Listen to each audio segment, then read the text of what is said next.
the CEO of Kellogg's, a company, a multinational corporation that produces, among many other things, I'm sure, cereal, went on NBC and suggested that Americans begin eating cereal for dinner as a money-saving intervention. What are your thoughts on that?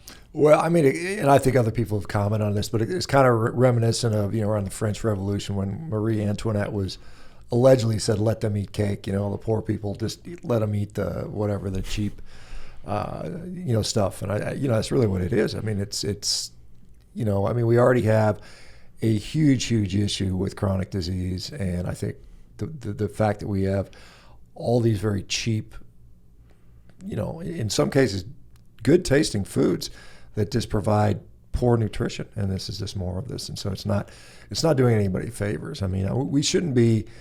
I mean, first of all, this country, we shouldn't be in a position where people are starving, in any way. I mean, we've got such a huge obesity epidemic, and so there's no shortage of calories, and so it would be better to say eat something that is of nutritional value, and you don't need to eat as much because as we're set up to where we're constantly snacking and craving food. It just goes back to the whole snack food industry where you're expected to eat every 2 to 3 hours or something like that, and it's not even any kind of nutrition at all. Yeah, so it's sad to see.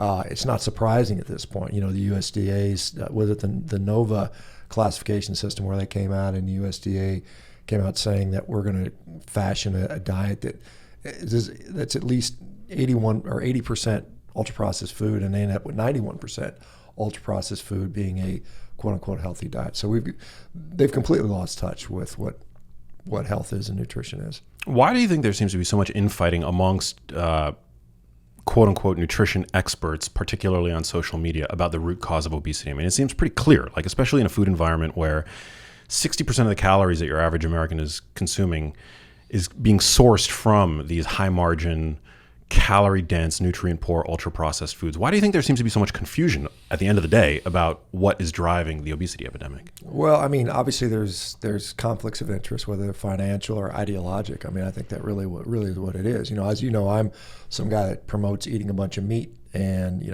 for whatever your thoughts are on that, everybody that is, with rare exception, there's some exceptions out there, but I think most people, no matter what diet tribe they belong to, will concede that consumption of in high quantities of this ultra processed, I hesitate to even call it food.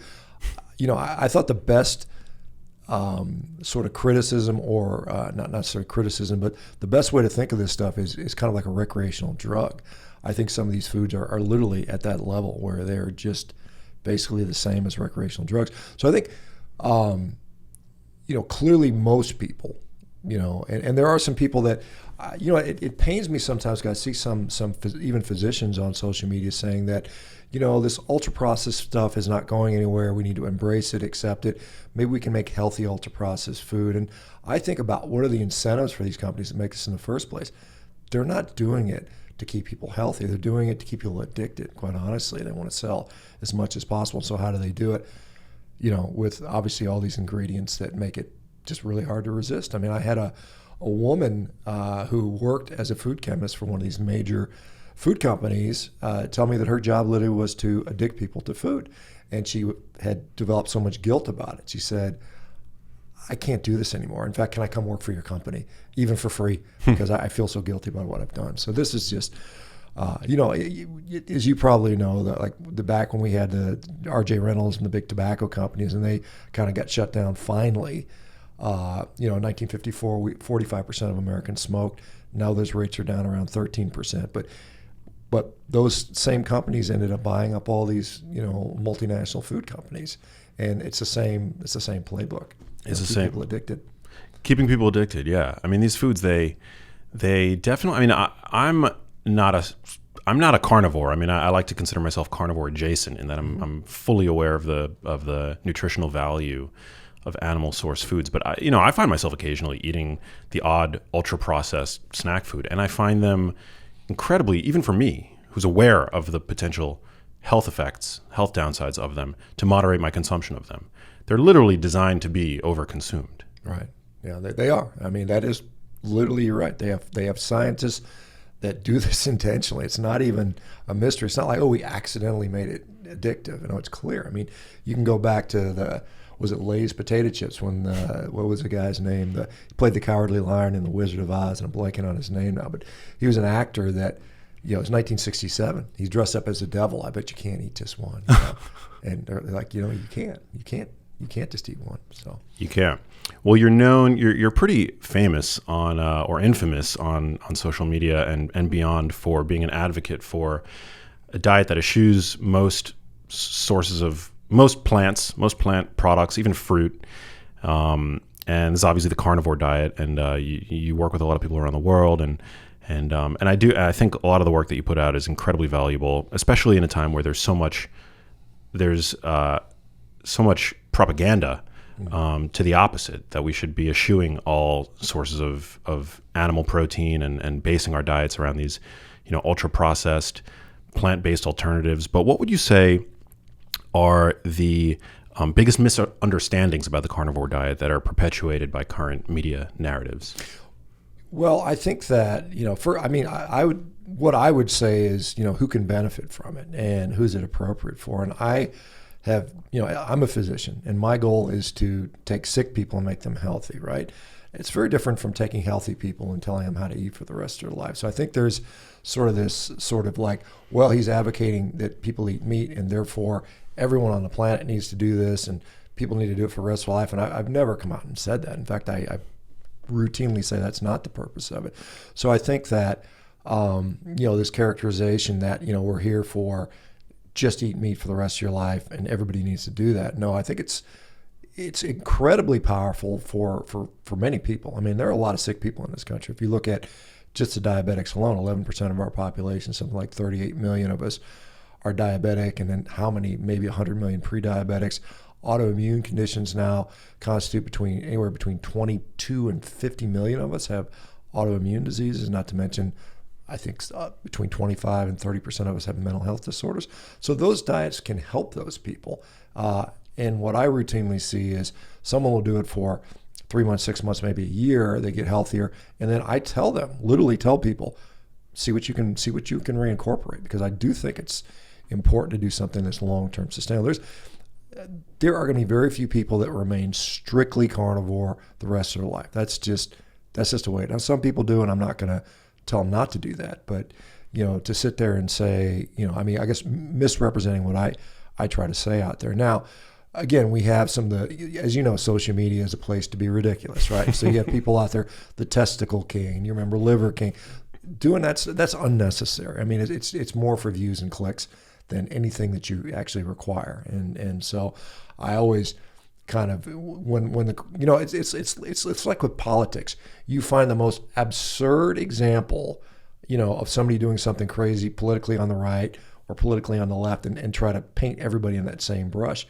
And they do that with diet too. They're saying, oh, look at these people. They're just eating raw meat and they don't care about their cholesterol. And I've never said that. I think these things are nuanced and they're conditional, and there's a lot of things that go into that. So I think just trying to paint things broadly as, we're all just these extremists with extremist positions, when it's like anything else, it's very nuanced. And there are times when I tell people, don't do a carnivore diet. I mean, I literally, I ask people, if it's not benefiting you significantly, I wouldn't do it. I mean, literally, I wouldn't do it if it wasn't benefiting me in a way that was very significant. What about critics that argue that there are long-term risks, like long-term risks? Right. Well, and this is a really funny thing, because I had a debate with a vegan physician by the name of Garth Davis a while back, and literally I said, Garth, I really don't know the long-term outcome of this, because I don't think you really can know for sure, and really in anything, to be honest.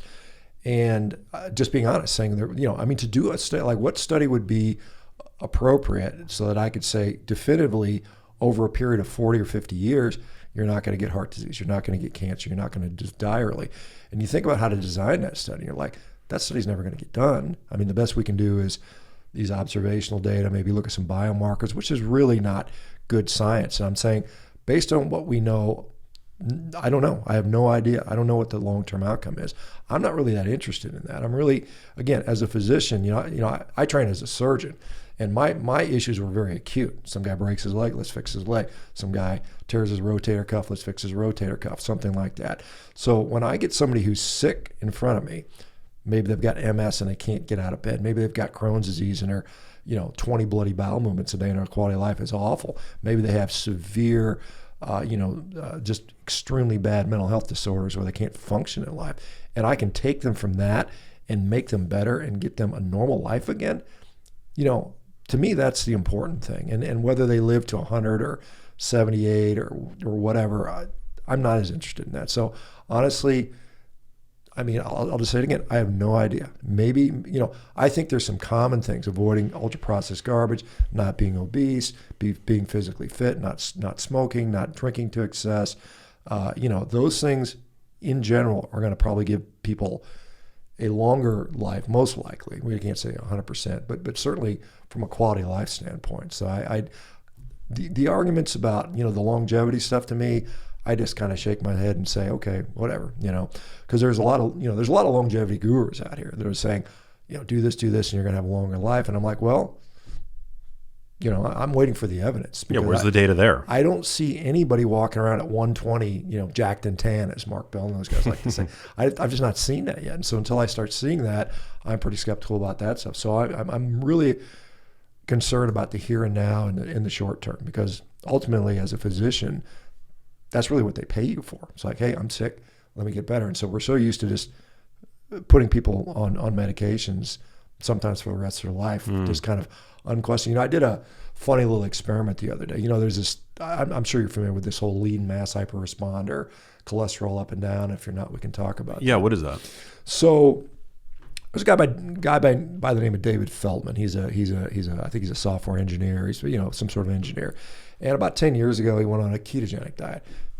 His cholesterol went through the roof. Got scared. He's like, well, what the hell? I'm going to have a heart attack. But he felt great. He was like, I lost weight. You see this very commonly. So we often see this in association with low carbohydrate diets. People will lose weight. Their diabetes will go away. Their blood pressure will normalize. They'll get lean. Their inflammation will go down. And yet, for some reason, their LDL cholesterol goes up. And so the question is that dangerous for me? Is it not dangerous for me? Why is it occurring? I think we know why it's occurring now. So there's this so-called lipid energy model. And so David postulated this, and he's been testing it pretty regularly. And so there's now 5, 6, 7, 8 papers that have been published in the scientific literature. There was a large meta-analysis done by Sotomoda, published in January of this year. It looked at 41 randomized controlled trials of low-carb diets, and they found the main reason that LDL cholesterol goes up has to do with how lean you are. So as you get leaner and you lose body fat, you're basically what's happening is there's a flow of energy across your body. And so, when we consume carbohydrates, glucose will go up. When we exercise, sometimes our glucose will go up. I've seen some of the highest blood glucoses I've ever seen. Sometimes I'll wear a CGM, have been when I've been just killing it in the gym. I've seen my blood glucose hit over 200 while I was, when I just tied the American record on rowing. It was like, So what happens is the liver sort of manages flux of energy to and from the peripheral tissues. And so, but as you get leaner and leaner, you've got less stored energy on you, right? So it just makes sense. When you're 50 pounds overweight, you got a lot of energy. You're full of energy. You got too much energy. So it's like 3,500 calories per pound of body fat, right? That's theoretically, that's what we call that. But so you've got all this extra energy, but as that energy gets smaller and smaller, and you don't have the reserves, and particularly as your liver depletes itself of glycogen, so now your cells need energy. You don't have a lot of it stored there. The liver doesn't have much glycogen to dump. So what it does is it sends fat. And so this is why you see this higher trafficking in fat in higher people. So again, in that meta-analysis of 41 randomized control trial, they found that BMI below 25 was consistently correlated with high LDL cholesterol. BMI above 35 or class 2 obesity, people actually saw their LDL cholesterol drop when they went on low-carb diets. And so the question really, and this is funny because I did my own experiment the other day where I was up in Canada. We were up skiing up there, and I was leaving in the morning. I had to drive, and it was a long day of driving, so I just didn't eat. I was like, I'm just not going to eat.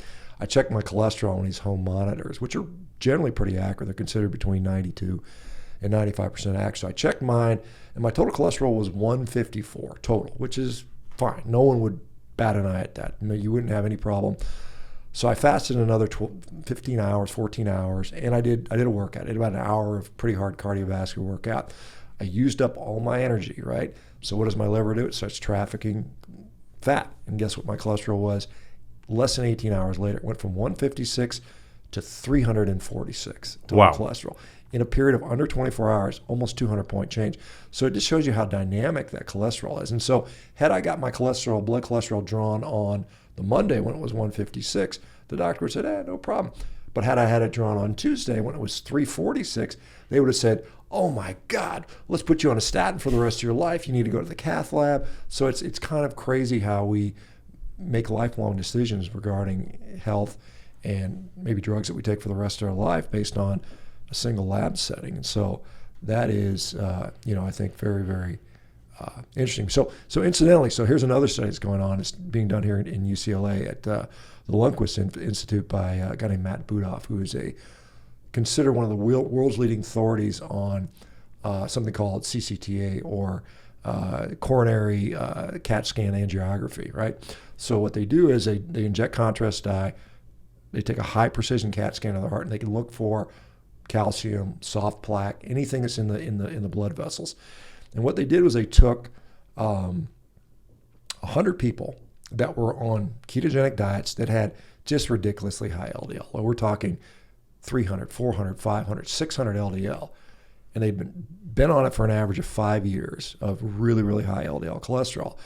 And according to Dr. Budoff, who is one of the world-leading experts on this, and this is what they do for drug trials when they're looking at the efficacy of drugs for seeing if there's plaque in the arteries. And he says 6 months to a year, you can clearly see this stuff developing. And so they had 5 years of data. This is a preliminary data.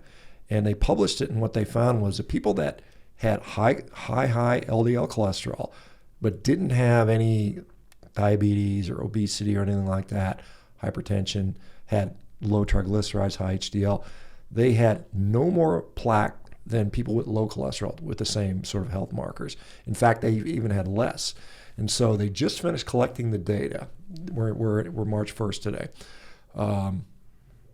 And they've got 1 year of further follow-up, and they're doing a repeat coronary artery scan or coronary angiography.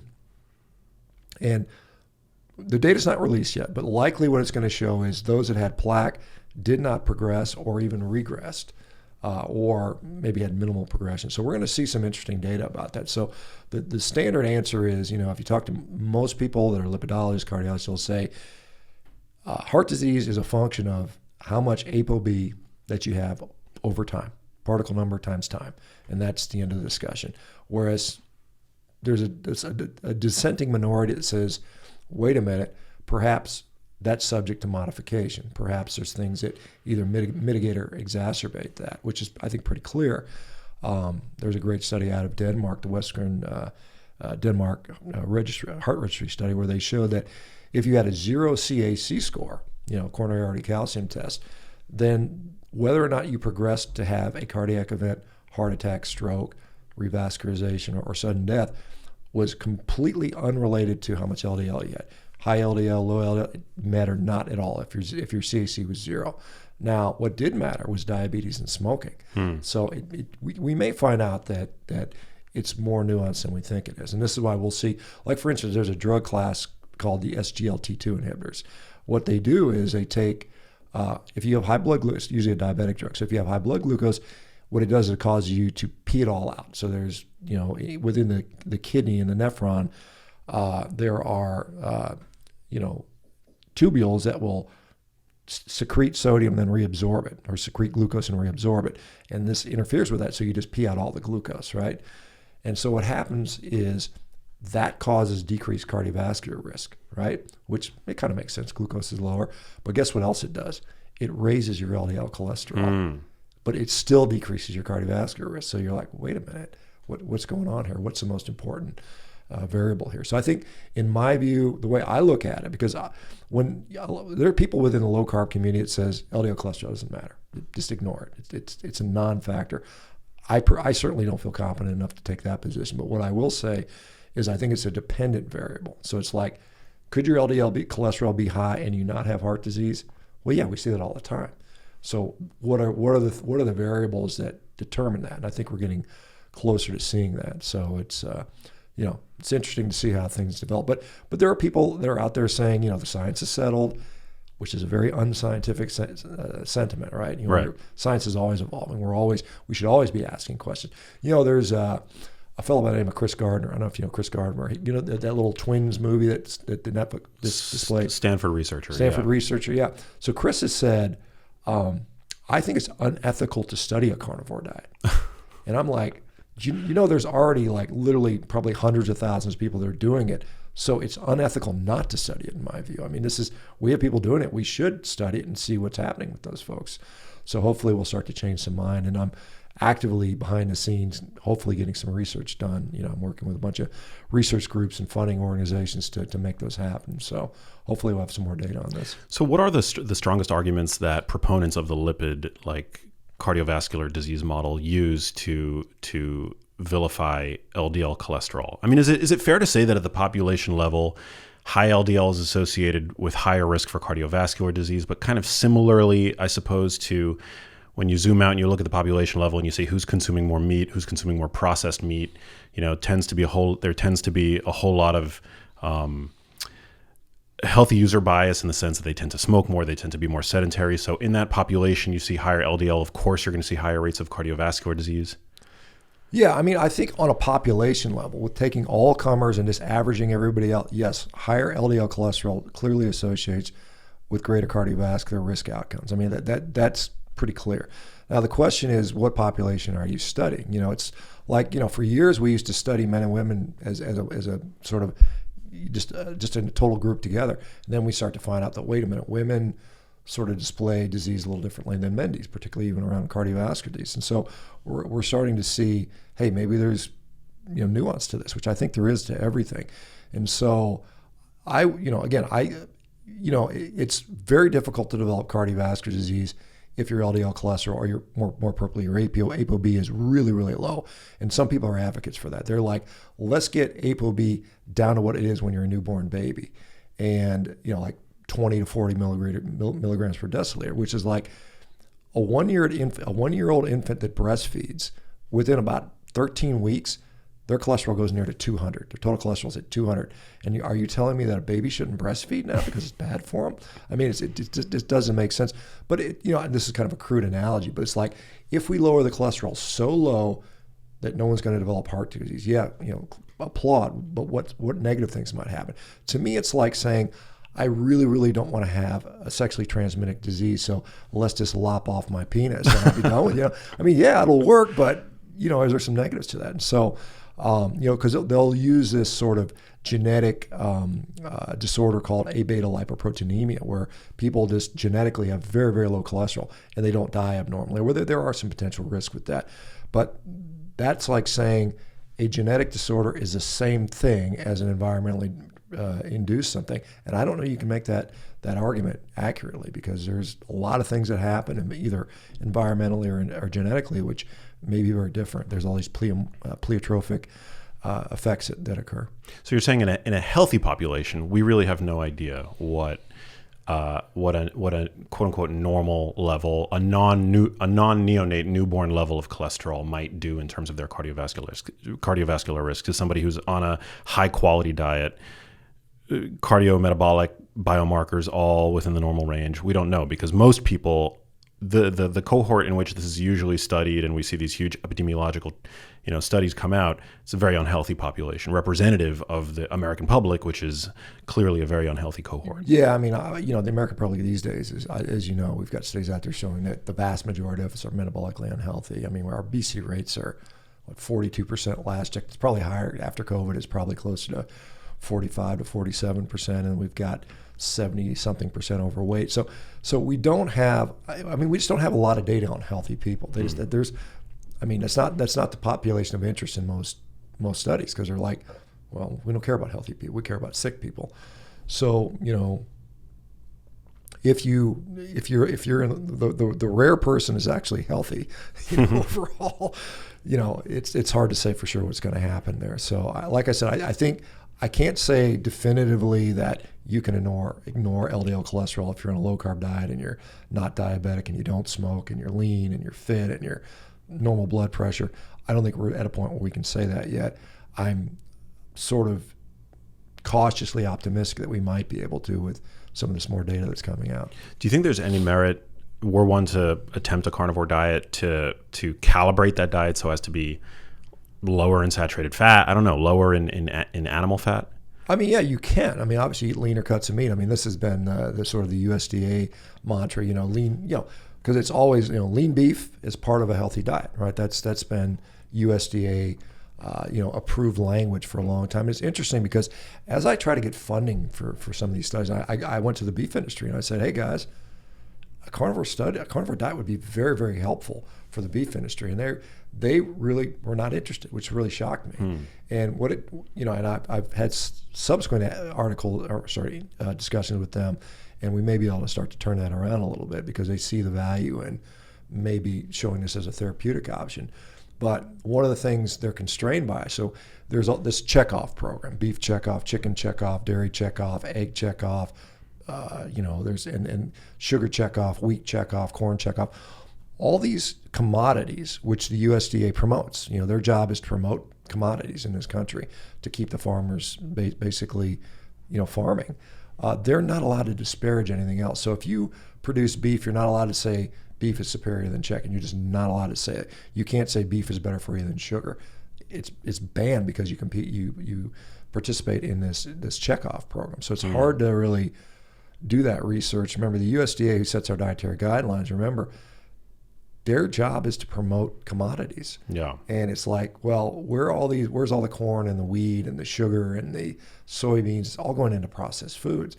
So this is why you have this Nova 91% healthy processed food diet, because there's such a conflict of interest within even the USDA. And as you know, 95% of people that are on the panel to set the 2025 guidelines have financial conflicts of interest with food industry. So it's kind of crazy. It's absolutely crazy. What about I always think about the fact that like a modern cow is so fatty, I mean, just not to like appeal to evolution, but when you compare the fatty acid profile and just the overall fat content and concentration of a domestically produced feedlot cow, I mean, it's so much fattier than like wild game or even a grass-fed cow, even its grass-fed, grass-finished counterpart.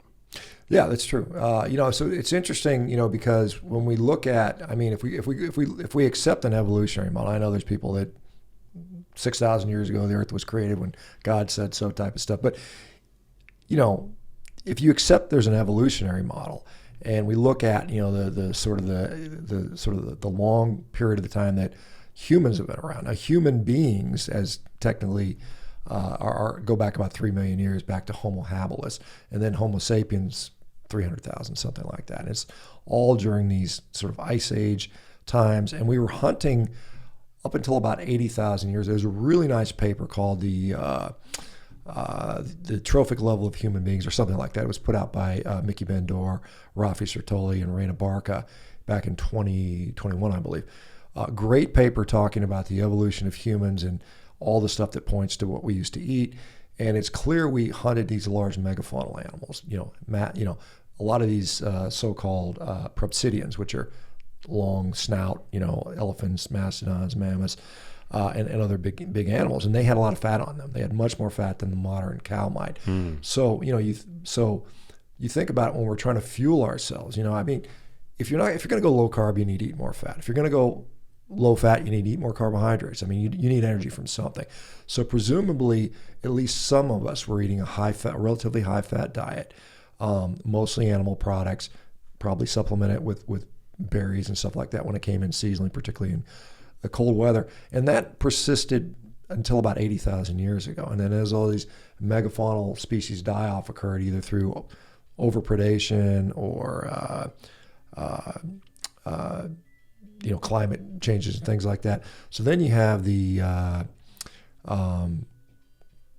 shift towards leaner animals. And so now we had to develop range technology. So bow and arrows came in around 80,000 years ago. Same thing with something called the atlatl. It was like you ever see those dog toys where you like those things that they throw tennis balls with it? Yeah. That's the concept of an atlatl. It would take a spear from that, and you could throw a spear 100 yards at like 60 miles an hour. So it dramatically increased our range capability. So then we could hunt animals that would typically run away. Elephants don't really run away from humans. I mean, they because they're like, well, I weigh 18,000 pounds and you weigh 150 pounds. I'm not really scared until we pull out a spear and jab them in the belly, right? So for a long time, humans were able to, easily take down elephants. Even in modern Africa, when they still hunt elephants, one or two guys takes down an elephant without problem. So we got very good at that. And, our only job was to hunt back then. We didn't have software engineers and architects, and everybody hunted. And so we were very good at it.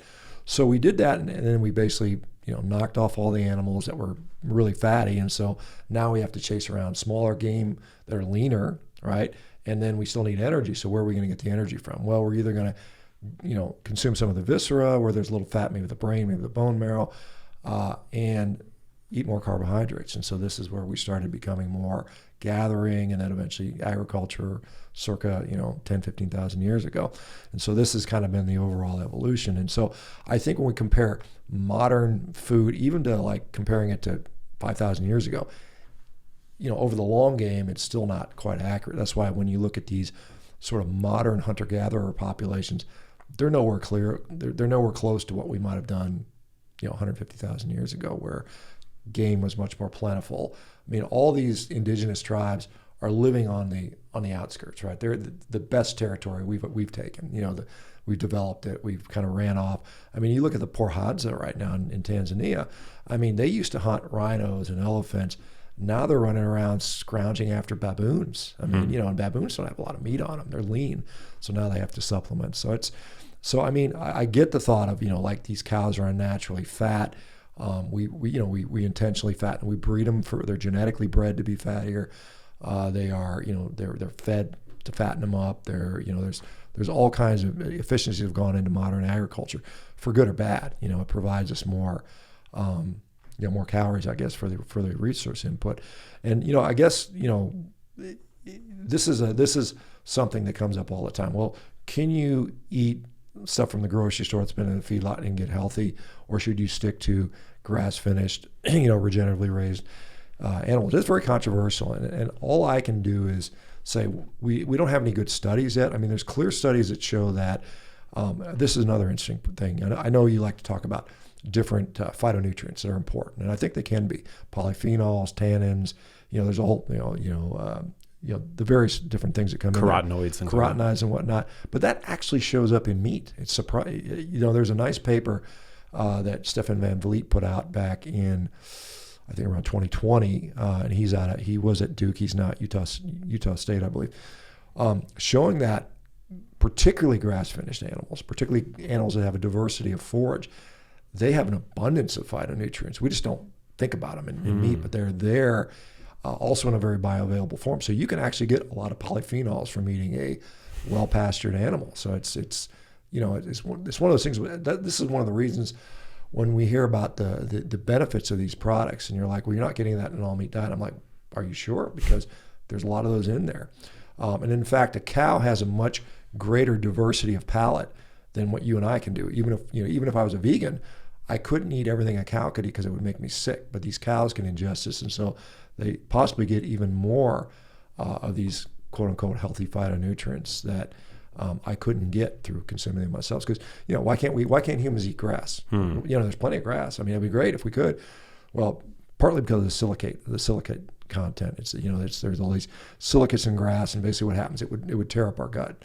Our stomach would be torn up from eating too much grass. Because when there's global starvation, people do try to eat grass or tree bark, and you've heard other people and stuff like that. And wow. It just doesn't work. So, or also monogastric, right? I mean, cows have like multiple stomachs. Cows, yeah, they're ruminants, so they have the 4-chambered quote unquote stomach, and so yeah, they have a unique capacity to break down, digest things that we can't, and so this is, when you compare the human hardware, our digestive tract compared to even other primates, I mean, we have a limited capacity to break down fiber. I mean, we can do it, and we can turn it into, we hear about the short chain fatty acids, particularly butyrate is always talked about. But when we compare, like, you know, like you can take someone and do a colectomy on them. You can pull their colon out and they don't die. In fact, they live a normal, long life just as long as anybody else typically, unless they've got like cancer and it comes back or something like that. But humans can live without it. It is a unnecessary for life organ. Now it's convenient. You know, you want to poop in a bag all the time. But, you know, so the whole argument about the microbiome. Well, what happens when you take people and just take their colon out? Well, their microbiome is largely gone, and yet they still function well. And that's because we are designed to digest meat without a microbiome. Now, when it comes to plants, we need that microbiome. That's why a lot of people are worried about balancing their microbiome. And if it's not right, then they can't get the nutrition they need out of plant food. But I think there's a guy named Tommy Wood who's a PhD up at University of Washington. I don't know if you're familiar with him, but him and Lucy Mailing did a nice paper talking about the metabolic flexibility of the gut. Does it need all this fiber to do what it does, or can it do it from an animal source diet? And they found that the gut is very flexible. And so we can actually, like my diet, which is basically all meat, I get short-chain fatty acids from protein metabolism within the colon. I get it from ketones that might be floating around my body in the form of beta-hydroxybutyrate being there's this 1-hydroxyl or an OH molecule away from just turning into butyrate, which is a very readily reversible situation. So, but the point about, so with primates, chimpanzees can consume or can extract up to 50% of their calories from fiber.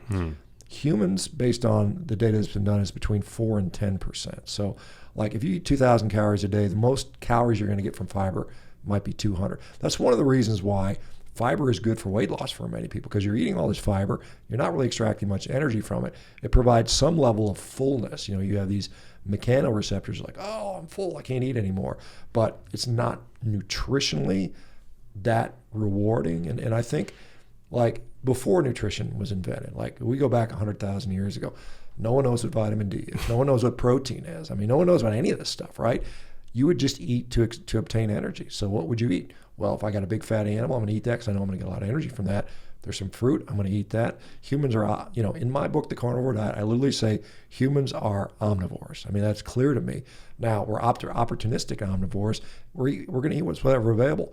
If Twinkies were growing on trees back 50,000 years ago, you'd be damn sure people would be eating them. It's just, because we debate about what people ate, 100,000. Were they eating a lot of fiber? Were they not eating a lot of fiber? Were they mostly carnivorous as per the radioisotopic data? But whatever we ate back then, a lot of it we could never have eaten. We could never have eaten all this ultra-processed food. It just didn't exist. I know there's the whole debate about seed oils. Are seed oils bad, or are they fine? And I know there's a lot of argument with that. I'm in the other position. I don't know. I know we weren't eating them more than 150 years ago, so it's novel to the diet. And is that potentially bad or not?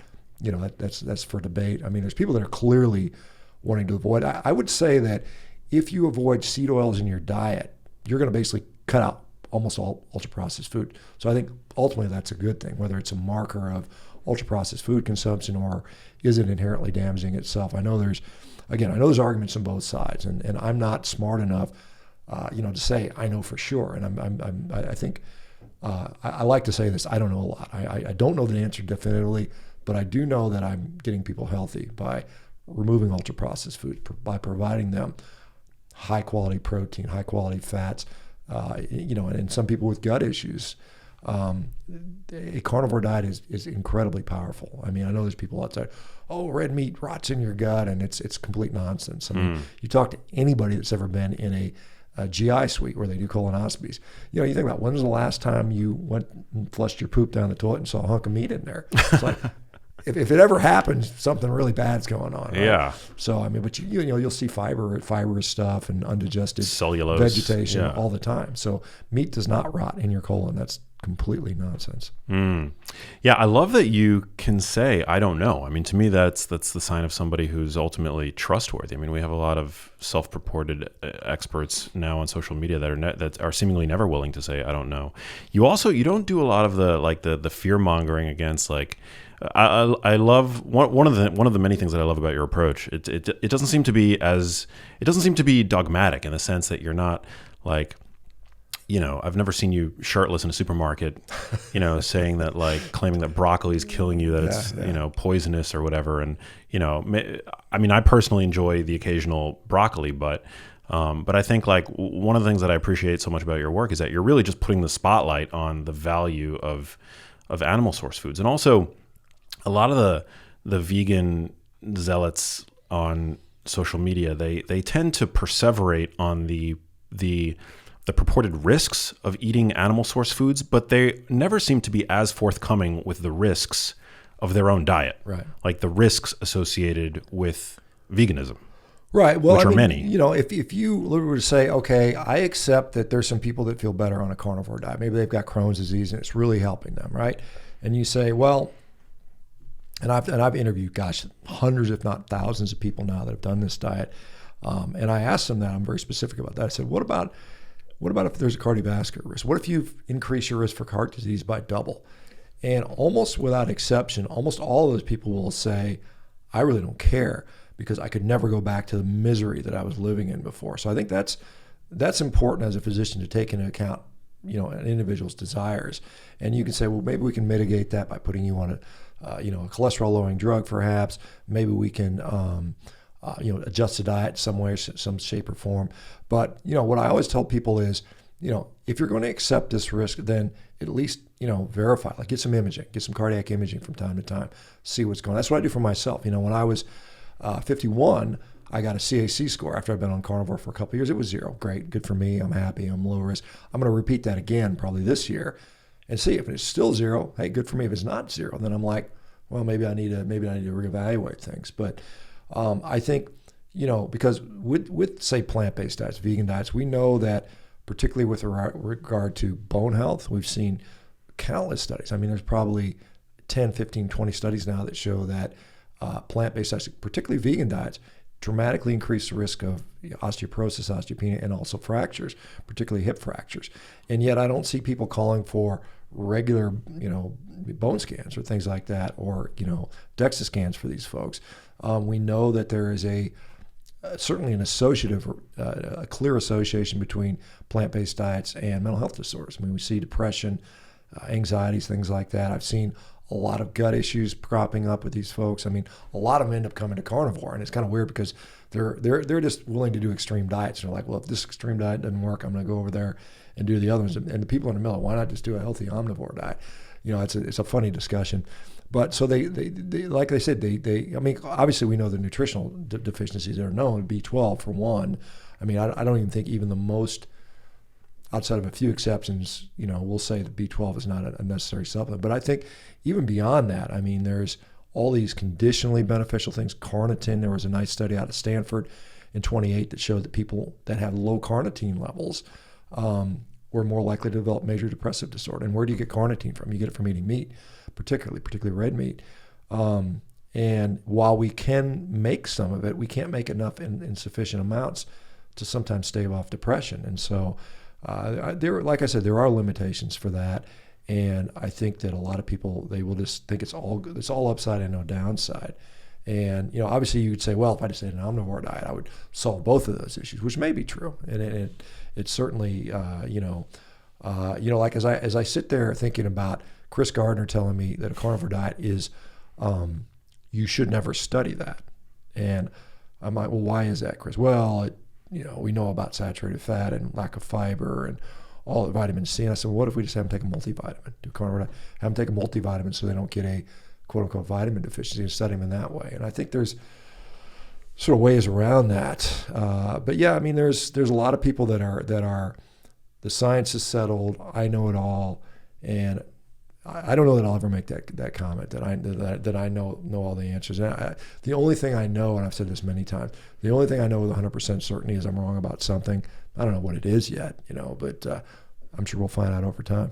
One of the strongest arguments and ironically, one of the most entertaining pieces of content I've watched from you over the past year was you debating who you've referred to as the vegan final boss.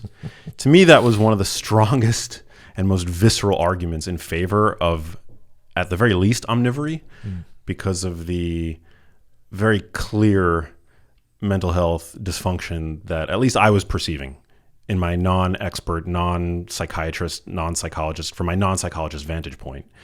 And but that seems to be a recurring theme amongst, plant-based activists on social media, is that they all tend to perseverate and be really, the mental health issue just seems to be a lot more significant than people give it credit for. Yeah, I mean, in that particular discussion, he's advocating for literally the destruction of all of nature, and I'm like, that just seems a little, a little bit, counterintuitive for what you're promoting as a vegan diet, to save animals, and yet you want to wipe out everyone off the face of the planet. But I think that, clearly the world's not going to go carnivore. Clearly the world's going to go vegan. Clearly most people are going to have an omnivorous diet. Clearly the food system is problematic. And I think it shouldn't be plants versus animals. It should be, what can we do in a very sustainable way on both sides, versus doing things that are, regenerative versus degenerative. And I think that's something that, it's good that that's being highlighted, because I think ultimately we're going to have to eat something over the long term. We got to make sure, that's non-negotiable. We've got to have food. And I don't think it needs to be stuff that's grown in a lab or, produced in some sort of factory somewhere. I think,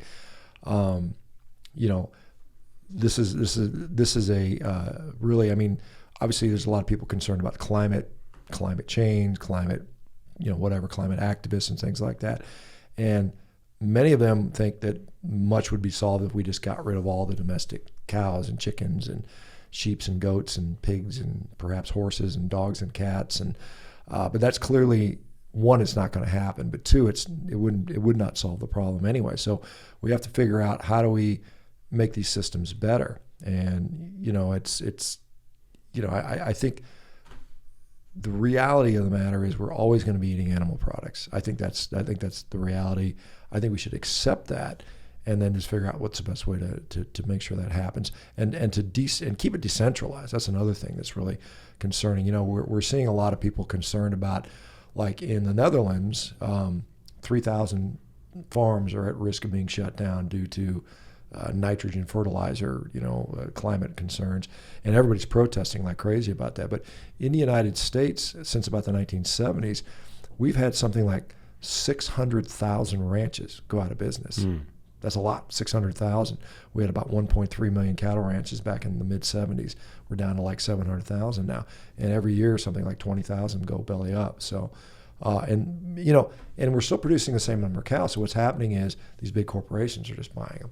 And so we still have the same production capacity, but it's becoming further and further centralized, which I think is potentially dangerous. When you think about it, we don't want the food system. We don't want everybody dependent upon one food pie. We want multiple ones, so we can have, some level of, independence and food sovereignty. And also, people demonize the consumption of beef, probably more so than other sources of animal protein. And beef consumption in this country, at least, has declined over the past few decades, right? Doesn't your average American consume something like 2 ounces of red meat a day?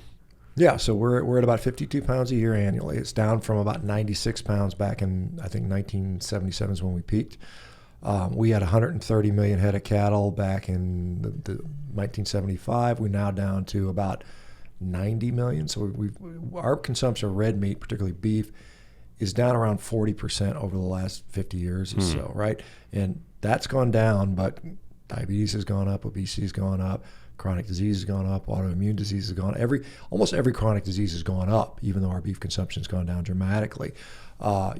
We have less cows on Earth today than we did in the 1980s. In the 1980s, we had 1.5 billion. We have maybe 100 million less than that, and yet atmospheric methane has gone up. And so when we look at cows produce methane, but it's biogenic methane, which is something that is recycled very relatively rapidly when in the grand scheme of things. And yet we have more and more methane. Where is it coming from?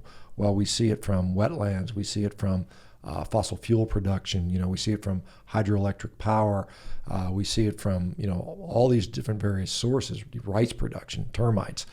Being obese probably yields more methane production than being lean. This is an interesting thing. So they looked at obesity and how it does impact greenhouse gas emissions. And someone who is obese generally puts out about 20% more greenhouse gas emissions than, and it's not directly as a human, I'm just talking about all the things you have to consume to support that, whether it's healthcare dollars, whether it's extra food, extra clothing. It leads to about a 20% increase in your greenhouse gas footprint just by being obese. And there's the other thing, in the United States, and again, this is where you and I live, and this is where I can make a difference. I can't make a difference in, Cambodia or something like that, realistically. So in the United States, cows specifically put out about 2% of our greenhouse gases. This is EPA data, which is consistent. It's been like that for decades, quite honestly. Agriculture altogether is something like 10% or 11%. And of that, like plant agriculture is like 6%, animal agriculture is like 5%, cows are like 2%. The healthcare sector is 10%. So, healthcare is more greenhouse gas intensive than the entire cattle sector in the United States by about an order of 5 times as much. So if you said, well, what if I just started eating a bunch of beef and I got healthier and I don't need to go to the doctor all the time? Well, the net effect of that is probably less greenhouse gas emissions. I know there's a lot of people out there that think greenhouse gases are nonsense and it's all a conspiracy and stuff like that. But even if you do make that argument, cows are really not the big issue that people say they are. I mean, they have an impact, right? But and the other thing is, we look at it, on a sort of per calorie basis. Like they said, like water footprints or greenhouse gas footprints.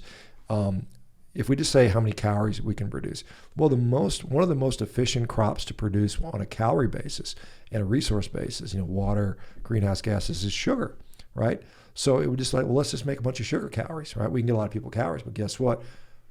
You ain't getting much else with the sugar. So with cows, now we start talking about high quality bioavailable protein compared to other things. Now all of a sudden that greenhouse gas footprint, when you're not looking at calories and you're looking at high quality protein, it shrinks. And then you start looking at critical nutrients like zinc and lysine, and it shrinks even further. And so, when we're comparing actual nutrition versus just calories, it's a very different argument. So it depends on where you put the goalposts and what your measurement metrics are. And so if we want to make something look as bad as possible, we're going to measure, total water intake and, calories. Whereas, like this is another problem with this. Where do cows get their water from? Well, most of the water comes from the grass they eat. And this is the other thing. Even cows that are finished in a feedlot, in the United States right now, 15% of the cattle population, of the 90 million head of cattle we have currently in the United States, only 15% of them are in a feedlot. That means 85% of them at any one given time are on pasture, on grass, eating grass. Most of their water is coming from the grass they consume. Now, some of it, and that where does that get its water from? Well, rainfall. And that rainfall is going to fall regardless. It's not like the cows are out there doing a rain dance, right? And making it rain. It rains regardless. And so, again, it's the way people position arguments is for convenience. And we all do that. For whether there's politics, you listen, you watch a speech from one guy and the left guys will say this and the right guys will say that. It's the same stuff, and they all have different interpretations. So it's very much, influence propaganda, trying to push a message there. And in my view, it's kind of funny because veganism, whether you agree with it or not, back 30, 40 years ago was probably more, I guess, altruistic and pure in the sense that, hey, I don't want to hurt animals. I think this is healthy for me. But now that's been co-opted by corporations. You got these big multinational corporations, and all they're thinking about is profit because the ingredients are cheaper. It's much cheaper to produce, fake ultra-processed food than it is to spend the 2 years it takes to raise a cow to make a hamburger, right? And so they're just looking for the money they can see. And then, if they like the meat industry worldwide is a $1.5 trillion industry. It's a lot of money worldwide. And they're like, well, if we can make Meatless Monday, right? That's 14%, 1/7. 14% of $1.5 trillion. That's a lot of money. You're looking at $200 billion, right? So it's like, this is the incentive. It's all about making money. All about making money. Yeah. Follow the money trail. I find it interesting also that even were the science to ultimately validate that saturated fat is the worst thing ever, it's according to the most recent USDA data that I saw, only something like 3% of the saturated fat intake for your average American comes from unprocessed red meat. Right. Steak, things like that. That's a real important point. Yeah, because if you look at, let's say saturated fat is indeed harmful for us, in an overall context, but again, it's like I'm not going to sit down and eat a bowl of saturated fat. This doesn't happen. When I eat a hamburger, it's mostly monounsaturated fat is the number one fat in beef, closely followed by saturated fat. It's like 45 to 43. There's some polyunsaturated fat in there, and there's a bunch of things that perhaps mitigate that. And as you pointed out, is it myristic acid or lauric acid or oleic acid or stearic acid? I mean, there's all these different saturated fats which differentially impact our risk. But the real important, and I'm glad you brought this up because I like to talk about this. Yes, about 3 to 4% of our saturated fat consumption in the United States comes from pure, straight up eggs, straight up meat, straight up fish. There's another 5% coming straight up from dairy, but the rest of it is from desserts, prepackaged foods, sandwiches, pizzas, things like that. And so it's like, is it the saturated fat, or is it the fact that I'm eating cakes and pizzas and cookies and, snack foods, that you can't tease that out. So again, there's a so-called healthy plant food index. If I were to say eat a vegan diet and it's going to be Oreo cookies and, cheese, whatever, vegan cheese and Coca-Cola and the worst possible junk food that's all plant-based, everybody would say, oh, no, that's not what we're talking about. But when we're talking about animal products, if I eat a cake and it's got butter and eggs in there, is it the butter and eggs that's killing me, or is it all the rest of the stuff? Is it the powder that I'm eating? So I think there needs to be some sort of healthy meat index. And, and interestingly, again, Western diet, in Asia, they look at, in many epidemiologic studies, and they're always fraught with limitations, right? Healthy user bias, so on and so forth, recall bias, food frequency questionnaires, whatnot. But in Asia, when they compare even unprocessed and even processed meat in the context of an Asian diet, which is usually not hamburger, French fries, and a Coke, it's usually maybe stir fry, right? Vegetables mixed with the meat. Red meat doesn't associate with things like colorectal cancer. It's a Western diet, so it's like maybe it is the saturated fat, maybe it's the heme iron, but maybe it's only in the context of a high refined carbohydrate diet where those things become additive. And that's a valid hypothesis. It could be that this is a problem, and if you're going to continue to eat a junk food diet, cut back on your red meat. That may be a valid actual statement. But at the same time, what if I don't eat all the junk food? Then do I have to cut back on meat? And from my experience, what I see is people that don't eat junk food and eat a lot of meat are getting really damn healthy. And you can't ignore that. It's very similar to me. It's analogous to the argument against sodium. Like people will hear that sodium can potentially negatively impact blood pressure, right? But only 11% of the sodium that your average American ingests comes from their salt shaker, right? The vast majority. All the potato chips and processed food, right? Yeah. Exactly. So, at the population level, sodium intake, it may as well be considered just a proxy for processed food intake. Right. And same thing with saturated fat. If 3% of the saturated fat that your average American is consuming comes from steak, right? And the vast majority is coming from these mixed dishes, these ultra-processed foods, then it's no wonder then that saturated fat intake so consistently correlates with poor health outcomes, because the vast majority of saturated fat that your average American is consuming is coming from these foods which we know lead to poor health outcomes, ultra-processed foods in particular.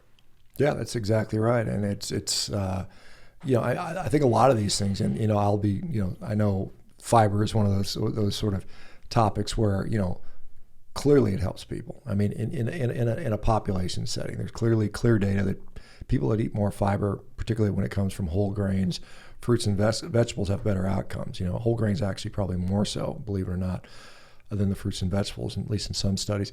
But again, I would argue that is a marker of diet quality, right? Because if you are poor and you're eating potato chips and cookies and whatever you can get on sale 2 for $1 for $5 at the grocery store, then you're probably not consuming a lot of fiber, and you probably have a poor diet. So I think we just don't have good comparison data from like a diet I advocate for, because we just don't have a lot of data on that. As far as I know, there's probably a dozen studies on the quote unquote carnivore diet that have been published. Most of them are case series. There's one observational trial. But there's very few. So we can't really point to that and say we know what the outcome is. There's people that'll say, well, we know that if we do observational, epidemiologic study on people that eat standard Western diets, more meat is associated with more disease. But again, that extrapolation to me doesn't hold up and shouldn't hold up. And also, meat is often in these studies, for example, in epidemiologic studies that will correlate, for example, meat intake with health outcomes. Meat is a category into which other foods like sandwiches are lumped, Right. and like So lasagna, pizzas things like that. and Yeah, lasagnas, and this is like the recent Harvard study where they said that meat was associated with 62% increase in diabetes, and red meat was considered lasagna. I'm like, well, that doesn't make sense. I mean, so you've got to sort of, and this is why I think it's so important to do studies specifically on things like a carnivore diet, and I think hopefully we'll have a couple interventional trials on carnivore diets and diabetes this year. I'm working with a couple of different groups to try to get that study done. And to me, it's hard to make the argument that something is causative and at the same time can be curative. And I know a lot of people, particularly people in the plant-based community, that are critical of low-carb diets. They say, well, you're just masking the symptoms. Swallow 100 grams of glucose, syrup, and your blood glucose is going to go up, which is often true. But what I see, clinically, is that not only do people are able to come off their various drugs, whether it's insulin or some of these injectable drugs or even metformin, and their blood glucose normalizes, which clearly is a good thing, I think. But not only does that occur, but also and why do we care about diabetes in the first place? Well, it's because of the end organ damage. People go blind, they lose their limbs, their kidneys fail, they have heart disease. What I see is people with like stage 1, 2, 3 kidney failure actually start to reverse that. Their diabetic retinopathy actually starts to reverse. And so to me, it's not just masking the symptoms, it's actually reversing the disease process. So it's something that I think is really, really there. And the fact that the American Diabetes Association still to this day sort of like is pretty negative on low carb diet for diabetics particularly.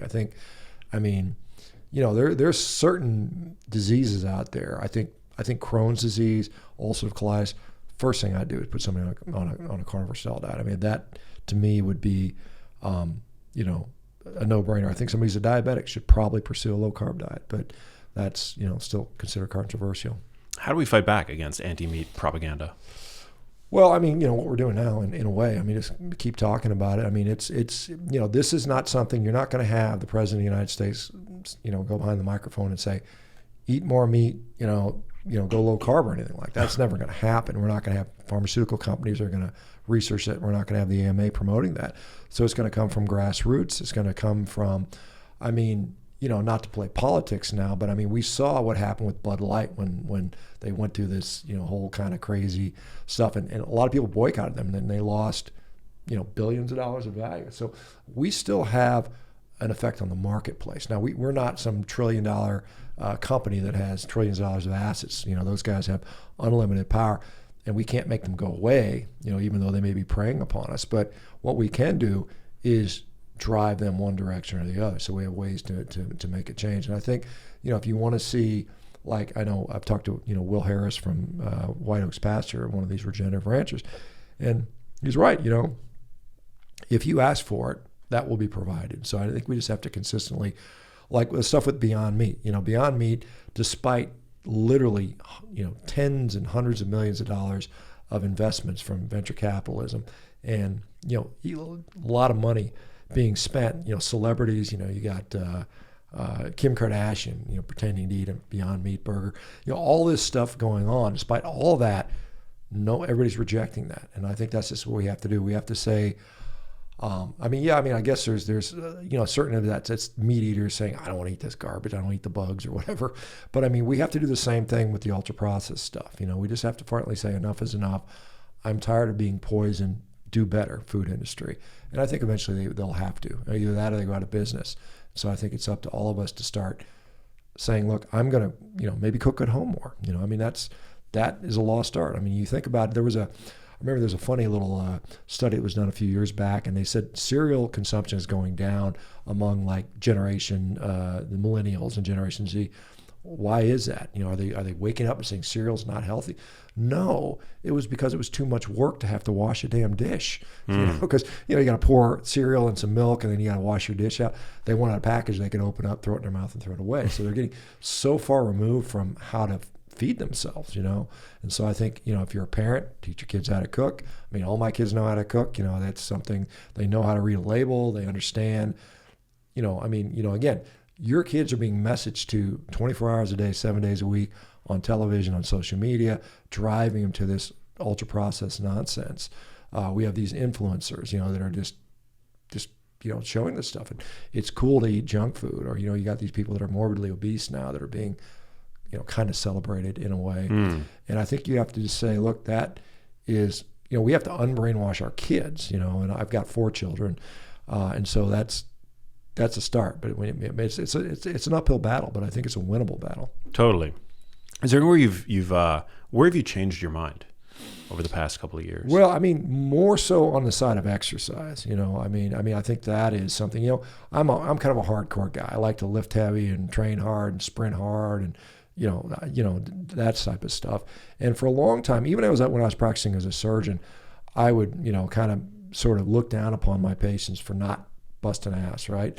But I think really when it comes to disease mitigation, when it comes to losing weight, perhaps, I think really something as simple as walking, just not being sedentary anymore. I think the amount of gain you get from going from sedentary to not sedentary is this, and then from going not sedentary to like world-class athlete, the gain may only be slightly more, and then maybe even in some degrees detrimental, depending how hardcore you go with it. So I think I've kind of, had a little different sort of thought on it. I mean, I still train hard, but I go for walks and things like that. I've got one of the best exercise piece of equipment you can have as a dog. I mean, really, because I got to go for walks and that type of stuff. So that's been really one of the areas where I've sort of changed my mind. And I can't think nutrition. I don't know that I've changed my mind too tremendous, because I've always been fairly tempered in my approach with this. I'm sometimes sad to see people that are really, really, almost cult-like or very hardcore about this, where like vegetables are killing everybody. I'm like, well, wait, there's like 2 billion people that eat vegetables and do just fine. I mean, you can't just sort of look at some observation and say, well, look at this, and ignore other things that are going on. Because if vegetables truly were killing everybody, then 99% of us would be dead already, right? We wouldn't exist as a species. So I'm more tempered in that, and then I say that I guess I've tried to be more nuanced with the message as years have gone by, where I'm like, yes, there are quote unquote toxins in vegetables. Are they going to affect everybody equally the same? No, of course not. But there are some people where clearly cutting the vegetables out is helpful, and it may be worth trying it for whatever reason. But to say that, again, I really try to avoid saying that everybody should do anything. You always say avoid saying never, avoid saying always, avoid saying, like I said, thinking you know everything. So. You ever find yourself enjoying like a carrot stick now and then? Like, do vegetables ever have a way of sneaking their way into your diet? Vegetables have never been anything I've enjoyed. I've never, ever, since I was a kid, never enjoyed. I can remember as a kid sitting at a dinner table. My dad had put onions in the meatloaf, and I hated onions as a kid. And I was sitting there. They would not let me get off the table until I finished. I was sitting there like 3 or 4 hours, just stubborn. I'm not going to eat this. And then, I remember my dad going to me, just eat your damn meatloaf. And I said, Dad, there's onions. And he goes, you can't even taste them. And I said, Dad, well, if you can't taste them, why'd you put them in there? And he didn't have a response, but he just shut up and eat your stuff. But I've never liked vegetables. Even when I was on a paleo diet and a ketogenic diet, and remember I was following like Mark Sisson and those guys with the big ass salads, I would grudgingly eat them out of sort of belief that they were helping me. But I mean, when I think about it, like when I eat a salad, I would get a pound of spinach, one of those bags, a pound of spinach, throw it in a big bowl. I'd throw maybe some dried cranberries and some nuts and some boiled eggs and balsamic vinegar and some olive oil in there, and I'd eat it up, and it wasn't bad. But the only thing I was enjoying were the toppings. I wasn't enjoying the actual leaf part of it. Like, I don't know about you, but if you sit there and eat a plain bowl of spinach with nothing else, I don't see how that's appealing to anybody. But there's some people. I mean, if you're starving, I guess. But, so I don't really enjoy them. I never have. The last vegetable I ate was in 2016, which is almost embarrassing. It was a Brussels sprout that I had when I was in France, and it was actually pretty good, but it had like cheese and other things on there to make it edible. But I just never I would rather eat, if I was going to cheat on the diet, and every once in a while I do, a piece of cake or maybe a piece of fruit. That to me is more, again, this goes back to energy seeking. I don't think people seek out non-energetic foods. I mean, I can't think of a physiological reason you might eat. Maybe if you have, there's people that eat dirt. There's a condition called pica, where people that are so nutrient deprived will start eating clay and dirt. Outside of something like that, I can't see like if you or I were walking around in the forest and we were hungry to start randomly picking off leaves to eat. Maybe we find some fruit, or maybe we find some nuts or something because they have energy in them. So I'm not attracted to non-energetic foods. I don't know. Most people, most kids, you put a piece of broccoli in front of a 1-year-old and they're going to be like, throw it on the ground, right? You put a piece of fruit or a piece of meat or, something sweet, they may eat it. But again, they're seeking energy. So that's, and there's potatoes and root vegetables that have a little more energy, and those, probably are more appealing. Yeah. No, it's true that, and also like if you were to forage, you'd probably find a lot more inedible, foliage and the like than edible, and even. Well, yeah, I think there's something like 80,000 edible species of plant, or at least parts of the plant. You can't eat you can't eat the stems and the roots, but you might be able to eat some of the berries and some of the leaves.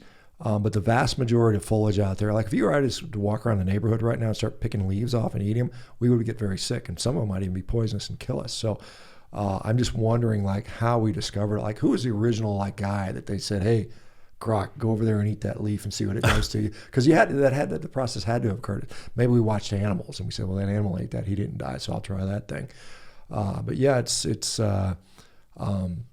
there are, you can definitely, like I live up in Washington State, and, if I were to try to live off the land, there's berries in August and September. I could probably get a few thousand calories of working really hard to do that. But I would clearly be suffering from that. You watch all these survival shows when people are like, if they kill a moose, they're set, they won the show. But if they're scrapping for squirrels and, worms and, whatever, tea out of pine needles and stuff like that, it's a hard time. Yeah, well, it's an interesting proposition that produce, that the ancient versions of our produce were somehow essential for human flourishing. Modern produce, even broccoli, and I eat broccoli, is like that doesn't exist in the wild. Like, right. That's a cultivated food. From a mustard plant. Yeah, broccoli was introduced in the United States in the 1920s, so it didn't even exist in the United States prior to 1920. So a lot of the cultivated vegetables we have today are they're human inventions. They didn't exist previous to that. And really, if you would say that, let's just say we think that plants are absolutely essential for our survival. I won't say thriving, but survival. I would say, name the plant. Because humans are the most geographically diverse species on the planet. We live on every single, even Antarctica now, but we've arranged more than any other species. You see these like Arctic foxes and different things. The second most diverse is a type of wolf. But so for us to survive in all geographic locations, climates, altitudes, what plant grows there? And I can't think of one. Maybe you might argue grass. Grass is pretty abundant, but even still, we can't eat grass. But so, if there was like some magic berry that was essential for life, and it's not to say that there aren't benefits to those things, but to say they're essentials for life, I'd be like, well, which one would it be? And you can't name one because you're like, well, it's a variety. And you think about the modern diet, and like we see these guidelines that eat the rainbow, right?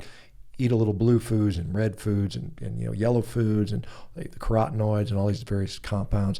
And you're like, well, that one grows in Africa. That one grows in South America. They don't even grow in the same continent, not let alone the same region. So it's like, how would that have been even sustainable in the past? So I think, even before modern refrigeration and modern transport, you're kind of stuck eating the same, 10 or 20 foods. You kill a deer, maybe you scrounge some vegetables, maybe there's some berries. You might have some flour and sugar if you're lucky. Sugar's entered the human diet. Cane sugar, 1600s. So, it's like, you could argue that we're healthier now than we were. Life expectancy is clearly higher today than it was even 100 years ago.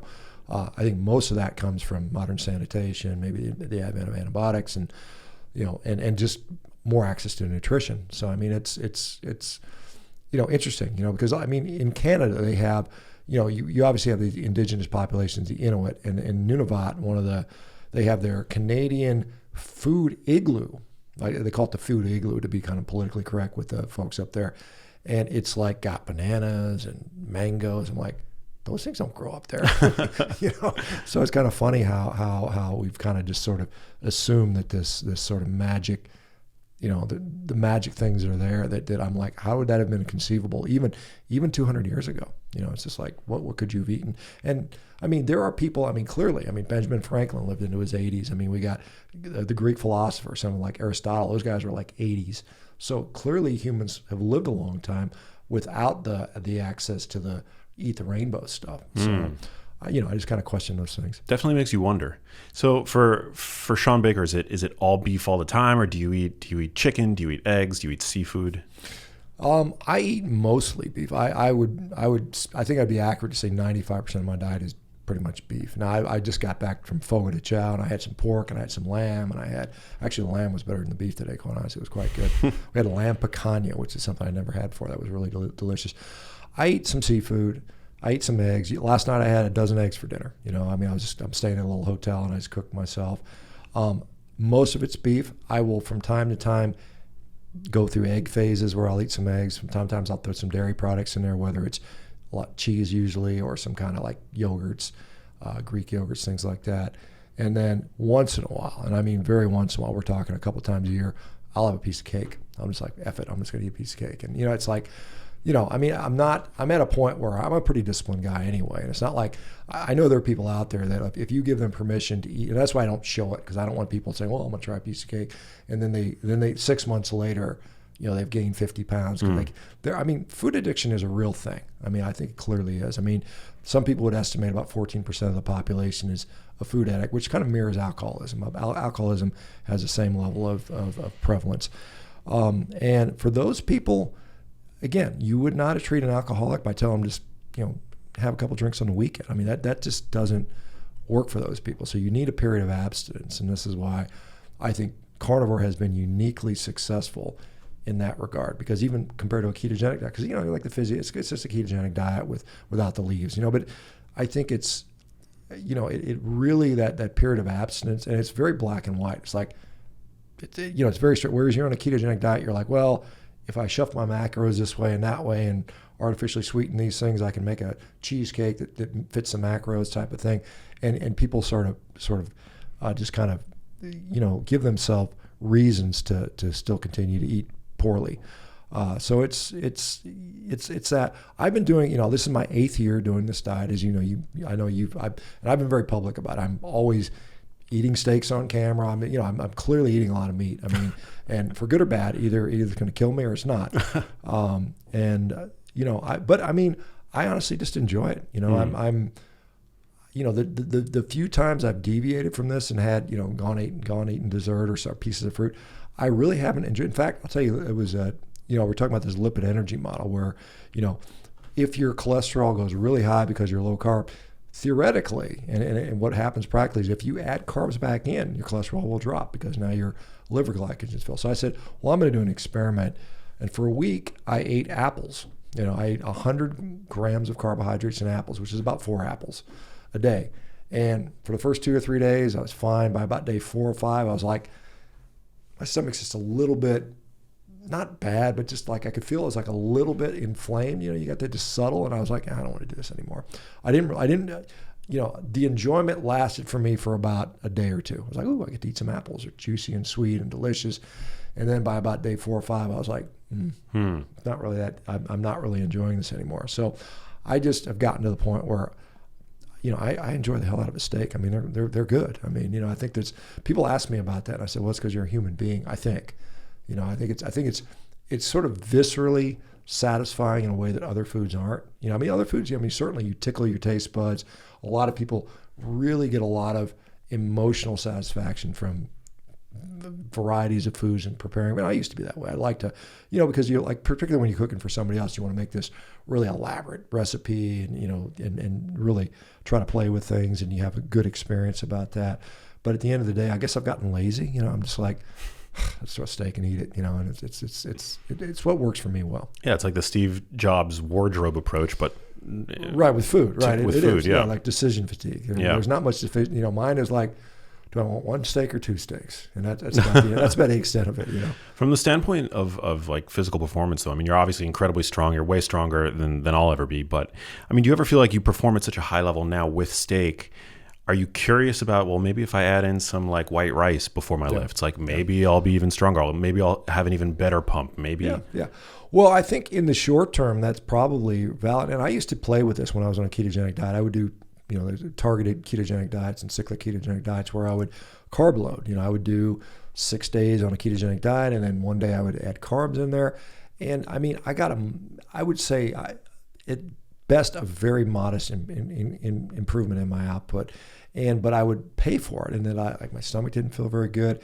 And I think for me, what happens is, yes, in any one given performance, I could probably improve my output by 3% or something like that. Maybe that impacts for like, I'm trying to do a world record attempt or something like that. But the problem is, if I did that consistently, like I said, I'm just going to add carbs in for 6 months. Because I'm old, I'm almost 60 years old now.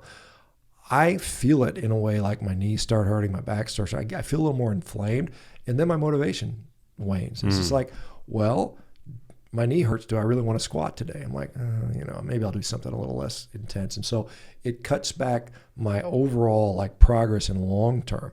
So, I mean, and it's interesting as I get, and I'm well adapted to this at point. And we see that, Phil Prim's out of, he's a PhD exercise physiologist out of near Pittsburgh, has shown that like chronically adapted people to particularly ketogenic diets can at 90% VO2 max still be, oxidizing fat as their main primary source of fuel. So you can perform at a very, very high level, athletically, physiologically, without the carbohydrates. Now, maybe that last 10%, you're going to be using glucose, but even in the carb depleted state that I mentioned earlier, when I like it was like 2 weeks ago, I was trying to break the American record for 1 minute row, and I tied it. And I was kind of pissed off because I tied the damn thing. It was my record anyway. I had set it the year before, but I was like, I'm going to bump this up this year. And I went out there and I was wearing a CGM, and my blood glucose shot up over 200. So I can still pump out glucose when I need it for, without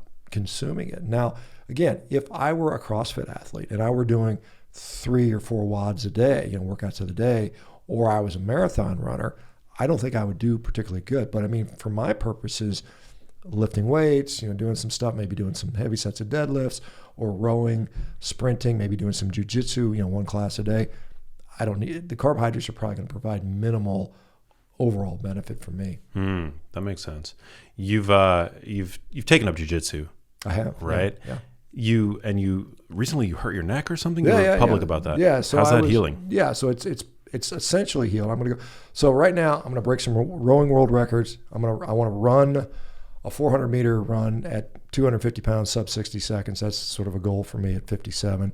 And then I'll go insane. back to, then I'll go, well, it's so crazy. I'm kind of nutty on that stuff, but then I'll go back to jiu-jitsu. Yeah. So I've been doing it kind of off and on for about 2 years. I go sporadically just because I'm traveling and work and all that stuff, and I can't get in as much as I want to, and family, of course.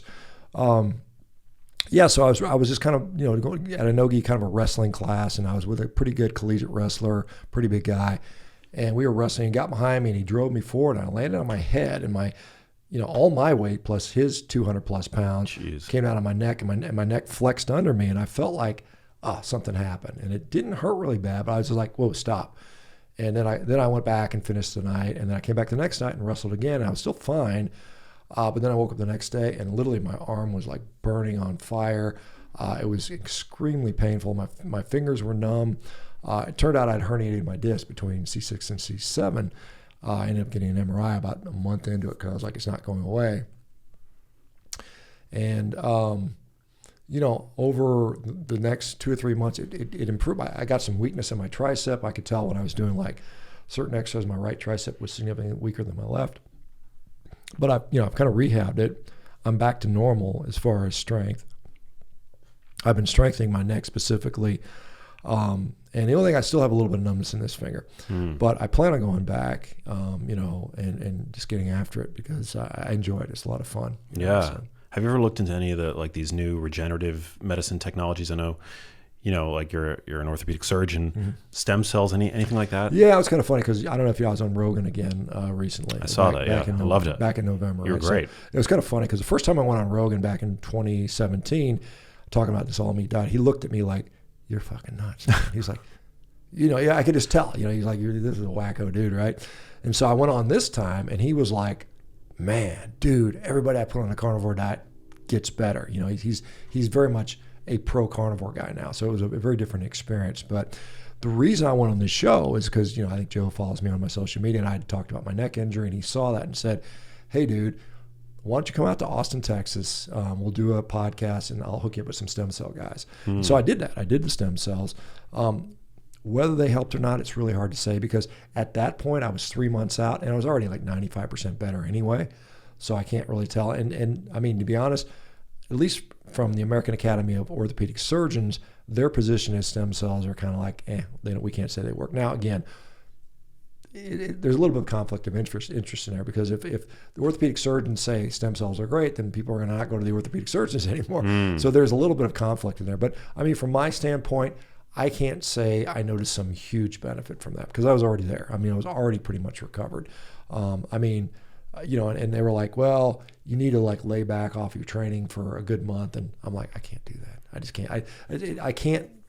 My personality, my brain can't handle just being sedentary for a month. I just can't do it. So I trained, and I didn't like jack my neck around or anything like that. It was still like, I was still trying to train in a very safe way. But yeah, here's what I will say. If stem cells are going to work, and I think that's questionable, to be honest, or peptides or any of these other newer things. I mean, things like prolotherapy, and, exosomes, PRP, and exosomes. All those things have been coming along. I think if they're going to work, don't stick it in somebody whose body who's metabolically on fire. Because this is like when I used to do knee replacements. We know that arthritis. For years and years we thought osteoarthritis as opposed to rheumatoid. Rheumatoid arthritis is considered an inflammatory autoimmune condition. Osteoarthritis is just considered wear and tear, right? The knees wear out from too much weight, too much trauma over time. Well, it turns out that osteoarthritis also has a significant biologic component to it. And so what would happen is you would literally take somebody whose knee was like, kind of looked like the dog had been chewing on it. You put a brand new shiny prosthesis in there and their knee would still hurt. And you're like, well, I can't tell you why, But really what's happening is because the tissues are still inflamed, that you don't cure arthritis by replacing a joint. All you do is resurface the joint surfaces. And so you have this metabolic effect. Like we know that, for instance, high levels of insulin, which are associated with insulin resistance, can lead to more of these so-called pro-inflammatory cytokines being released into the joint through the fibroblast-like synoviocytes. University of Alabama, I think, did a nice study on that. So we've got, a very much a biological aspect of this. And so here's the analogy. If you're going to get stem cells, let's pretend you got a nice house and you want to put new carpets in or new flooring in, right?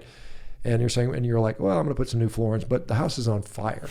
And you're like, that's not a good time to put new floors in, right? Put the fire out first, maybe. Think about that. So I think that's kind of the analogy. So I think because some people get a good result, they'll report anecdotally, yeah, I got these shots and I feel great. And a lot of people will say, it didn't do anything for me. And I think part of that has to do with the metabolic situation, the milieu.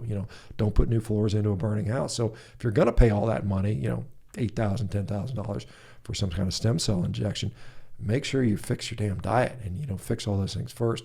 Otherwise, in my mind, you're kind of wasting your money.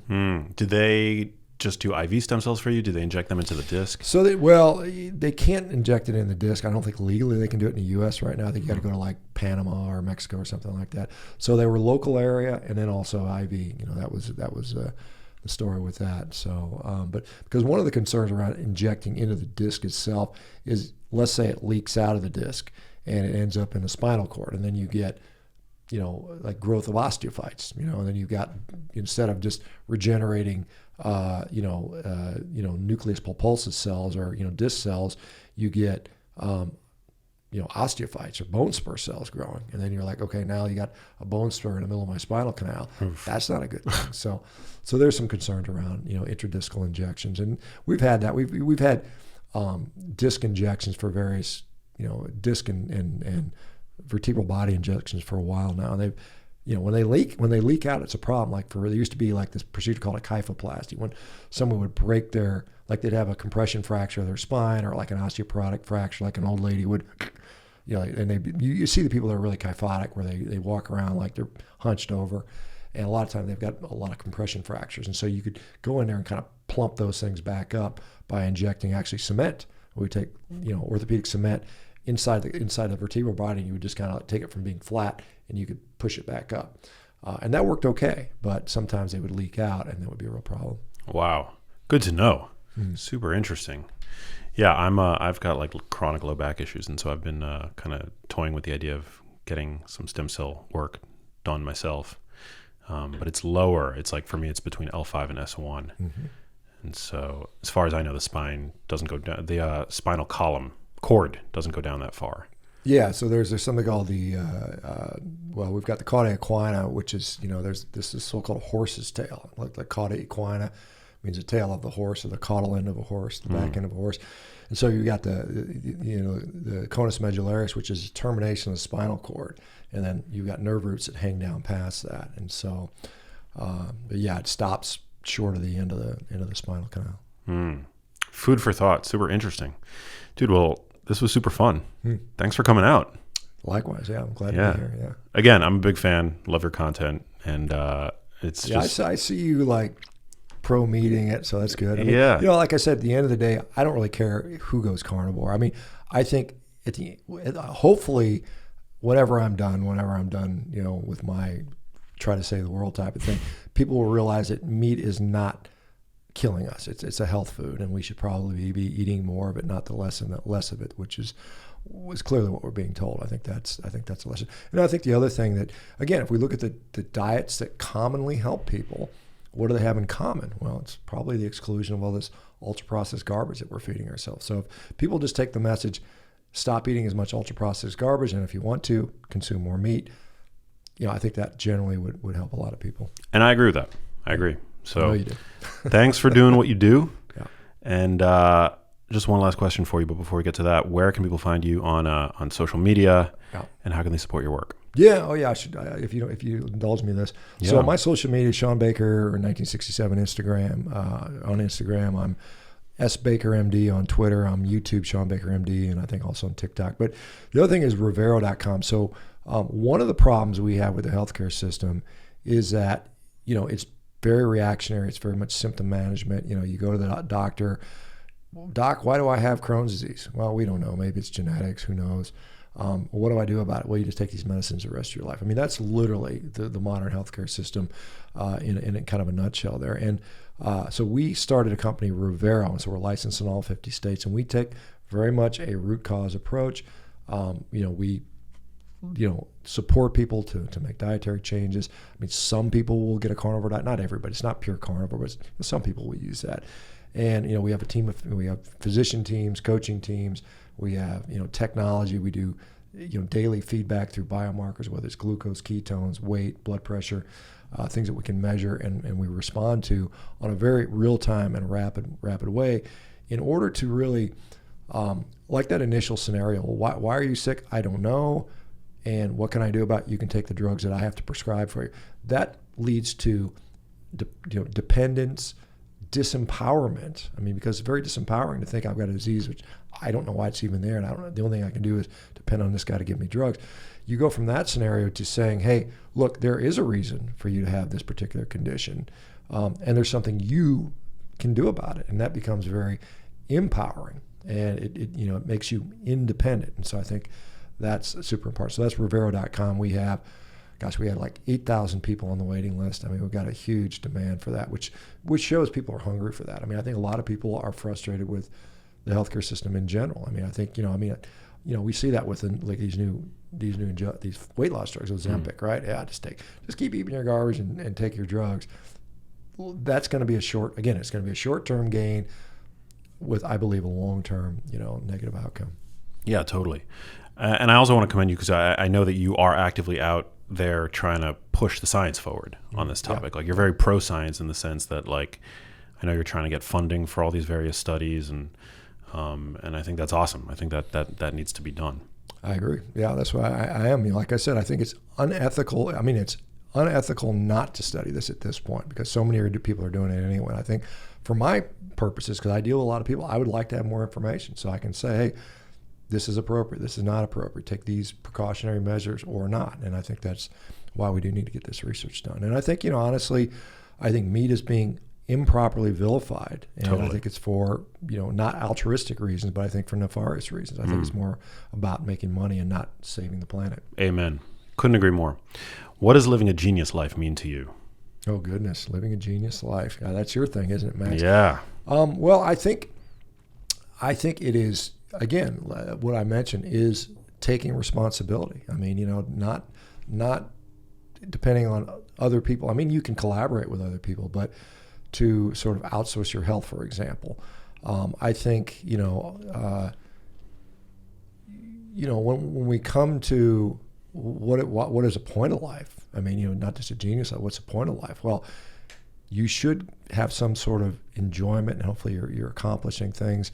And I think, you can accomplish those things better when you're healthier, for sure. So I think, if you think about what the word genius implies, you're smart, you're intelligent about how you go about things.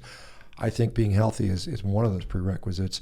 I think, there's some degree of collaboration, so having people around you that help you to achieve goals. And I think, again, individually you can only go so far. As a team, you can go a lot further. So collaborating with people that are helpful to you and providing your expertise, taking in their expertise, hopefully being healthy and, hopefully making a positive difference in the world. Absolutely. You want to go fast, go alone. You want to go far, go together. Yeah. I love that. Well, thanks for coming in. Hey, if you liked that video, you need to check out this one here, and I'll see you there.